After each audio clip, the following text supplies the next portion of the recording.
como oro por todos os seres humanos e aqueles que estão investidos de autoridade, especialmente oro, como Paulo disse, para que vivamos vidas mansas e tranquilas, com toda piedade e respeito. Nunca torci por nenhum governo. Pedro diz na segunda epístola dele, e é o que Judas repete, que ninguém deve torcer contra nenhum governo. Ninguém deve tentar secar, amaldiçoar, secar, olhar com a expectativa de que não dê certo. Não. Segunda epístola de Pedro, epístola de Judas. É explícito. Não seque. Ore para que dê certo. E Paulo dá razão, porque a gente está juntos. Para que vivamos vida mansa e ordeira com toda piedade e respeito. Para que tenhamos com que comer, beber e nos vestir, e um telhado sobre a cabeça, e assim estejamos satisfeitos, é o que Paulo também diz. Esse é o meu espírito, eu sou um cristão. Eu não tenho como sentir diferente, desejar diferente, pensar diferente. Não tenho. E eu digo isso olhando para principados, potestades e poderes e na presença de Deus com temor e tremor. Minha mulher sabe, meus filhos sabem, quem convive comigo sabe. E é na presença de Deus que eu digo tudo que digo e reafirmo tudo que disse. Não conheço o espírito do ódio. Não torço contra qualquer coisa e qualquer um que esteja investido de autoridade. Desejo que o bem lhe atinja a mente, os discernimentos e as decisões, porque fazemos parte de um todo. Como disse o profeta Isaías, o profeta Jeremias, orai pela paz desta cidade, porque na sua paz vós tereis paz. Só um suicida deseja a desgraça para validação de uma opinião de natureza política ou religiosa. Só um perverso de coração. Alguém que deseja o bem dos seus filhos, dos seus netos, e deseja seu próprio bem, torce para que, não importando qual seja a ideologia partidária, alguma coisa dos céus aconteça, como Daniel, que orou por Nabucodonosor, orou pelos seus sucessores, orou por quem veio, pedindo bem, pedindo prosperidade, porque ele e todos os demais comiam do que quer que dali procedesse, portanto, orando para que as decisões ruins fossem afastadas e pedindo a Deus que a luz iluminasse a mente de quem quer que fosse o que estivesse ali. E não eram pessoas eleitas pelo voto popular, eram tiranos que se sucediam, substituindo-se pela guerra ou por meio do assassinato. Mas ele pedia para que para todos houvesse vida mansa, digna e tranquila, para ser vivida com toda piedade e respeito. Esse é o espírito de Cristo. Esse é o espírito do Evangelho. Esse é o meu espírito. E assim o será sempre. Só se eu não amasse a mim mesmo. não amasse minha mulher, não amasse meus filhos, não amasse meus netos, quanto pior fique, é pior para todo mundo. Quanto melhor fique, pode ser melhor para todo mundo, ou para muito mais gente, pelo menos. Eu sou sempre em favor do que traga facilitação da vida em favor de todos. E não tenho preferências, não tenho predileções em relação a quem realize o bem. Tem gente que realiza o bem com bondade sincera e faz benefícios se espalharem por milhares e milhões. E tem gente que realiza o bem sem intenção sincera e que não aproveita em si mesmo o benefício do bem que praticou, mas aqueles que recebem o benefício, independentemente das motivações deste que tem a autoridade ou o poder de o fazer, receberão igualmente o benefício. Como Paulo disse em 1 Coríntios 13, às vezes você tem o poder de dar todos os seus bens aos pobres e fazer isso sem amor. Outras vezes você faz isso e faz isso com amor. Tanto mais quando se faça o que Jesus ensinou e se faça com amor, tanto melhor.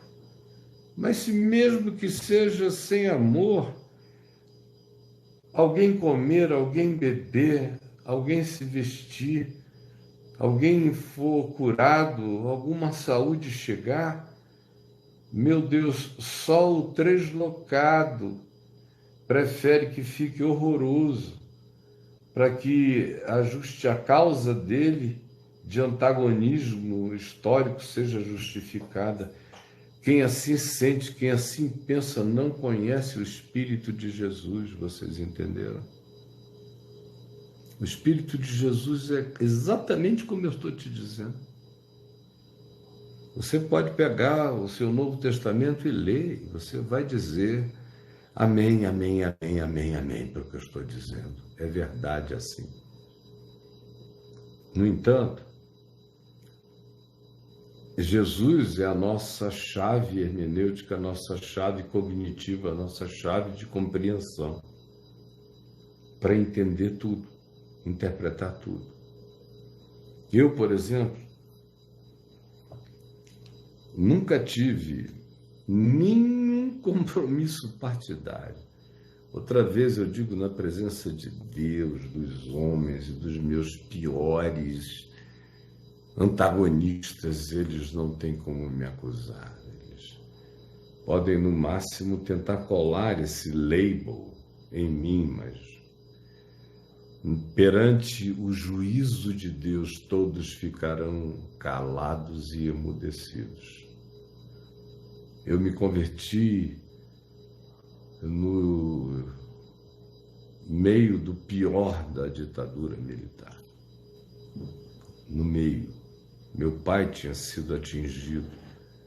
Foi para um inquérito militar, não por causa de política, mas por causa de negócios e concessões. E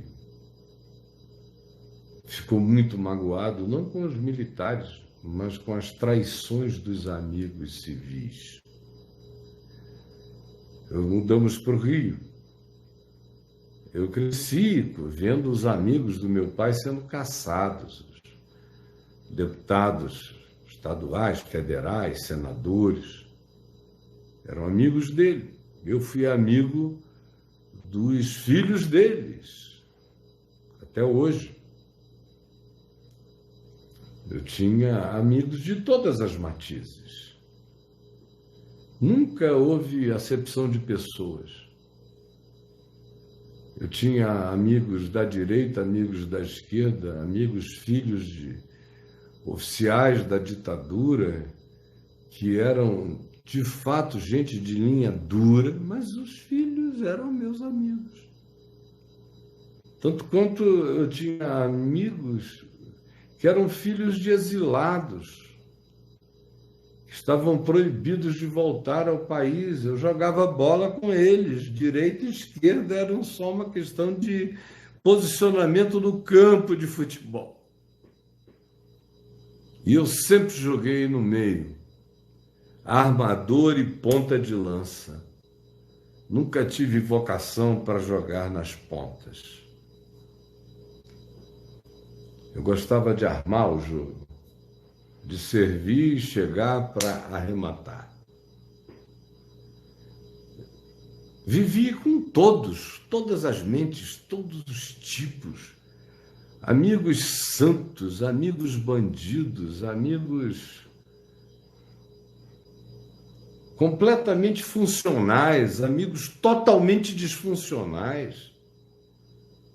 E nunca tive por parte do meu pai, da minha mãe, nenhum tipo de cobrança para que eu tentasse fazer uma uniformização relacional. Nunca tive.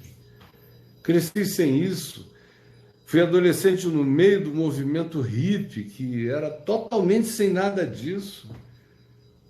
E criei no evangelho ensinado pelo meu pai, que era um homem que já vinha livre disso desde antes de se converter.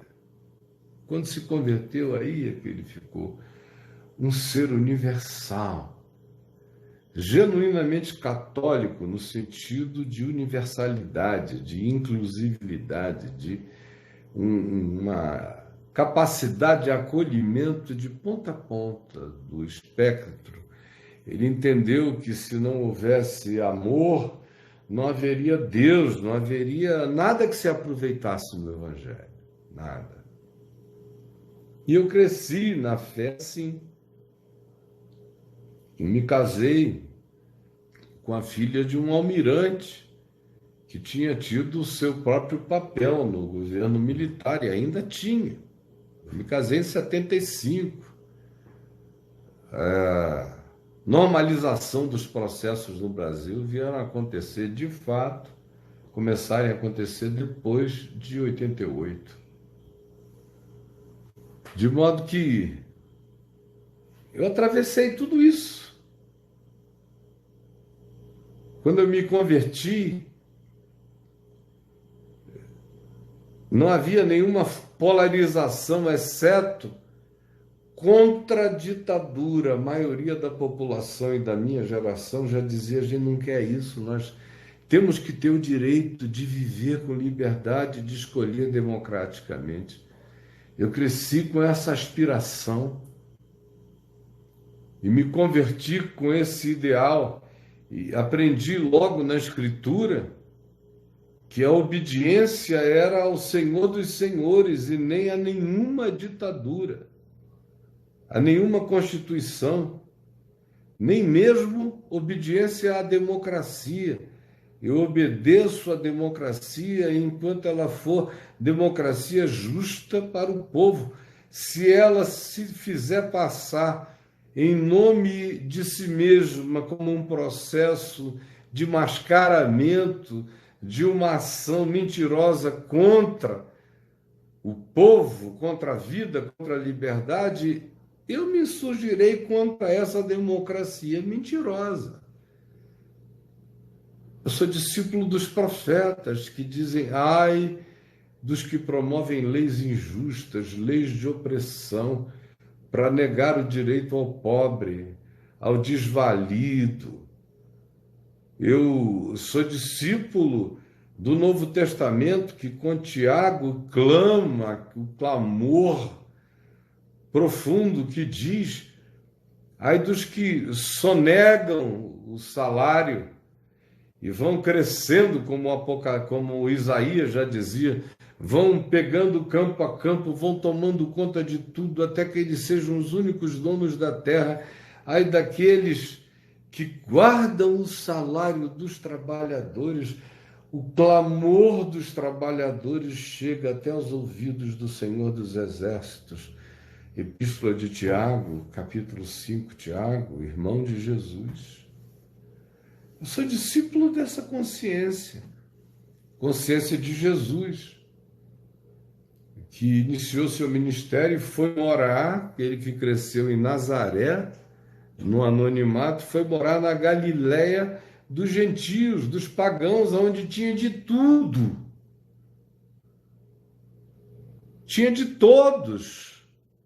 Tudo que não havia na Galiléia era uniformidade, tudo que havia lá era diferenciação.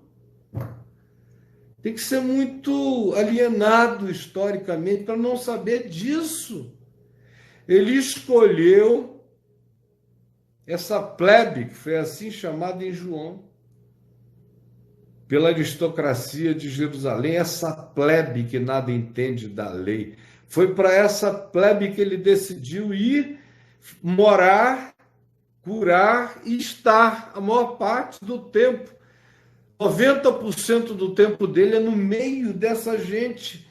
Ele designa, assim fazendo, um olhar primordial, tanto quanto quando ele diz que os céus dos céus não podem contê-lo, mas ele habita com o quebrantado e contrito de coração, tanto quanto quando Jesus disse na sinagoga de Nazaré: o Espírito do Senhor Deus está sobre mim, pelo que me ungiu para evangelizar os pobres, a proclamar libertação aos cativos e restauração da vista aos cegos, para pôr em liberdade os oprimidos e anunciar o ano aceitável do Senhor.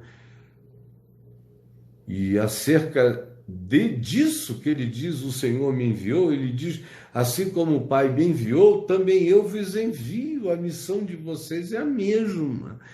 Tem que ser com o meu olhar, senão não será comigo, será só a coisa de vocês, mas não será comigo.